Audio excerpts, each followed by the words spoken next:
মৰমৰ ছাত্ৰ ছাত্ৰীসকল আজি আমি সম ইলেক্ট্ৰনীয় প্ৰজাতি কাক বোলে এটা উদাহৰণ দি বুজাই লিখিব দিছে হোৱাট ইজ আইছো electronic species explain with an example এইটোৰ বিষয়ে আমি পঢ়িম তো এতিয়া সম ইলেক্ট্ৰনীয় তোমালোকৰ নামটোতে গম পাইছা সম ইলেক্ট্ৰনীয় প্ৰজাতি মানে এনেকুৱা প্ৰজাতি হ'ব য'ত সমান ইলেক্ট্ৰন থাকিব লাগিব হৈ গ'ল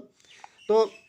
এতিয়া তোমালোকে চোৱা ইয়াৰে ডেফিনেশ্যনটো চোৱা একে সংখ্যক ইলেক্ট্ৰন থকা পৰমাণু বা আয়নবোৰকে সম ইলেক্ট্ৰনীয় প্ৰজাতি বোলা হয় কেইটামান তোমালোকক আয়ন বা পৰমাণু দিয়াই থাকিব তাত সমান সমান যদি ইলেক্ট্ৰন থাকে সেইটোৱে সম ইলেক্ট্ৰনীয় প্ৰজাতি বুলি ক'ম some atoms and ions which contains the same number of are called isoelectronic species for example তোমালোকে চোৱা এইটো এৰি চোৱা এই গোটেইকেইটা আয়নত চোৱা 10টা কৈ যেনে অক্সিজেনত কেইটা ইলেক্ট্ৰন থাকে অক্সিজেনত 8টা ইলেক্ট্ৰন থাকে হৈ গ'ল প্লাস ইয়াৰ ওপৰত -2 আছে -2 থকা মানে ইলেক্ট্ৰন দুটা বেছি আছে হৈ গ'ল মাইনাস থকা মানে ইলেক্ট্ৰন বেছি থকাক বুজায় তো এতিয়া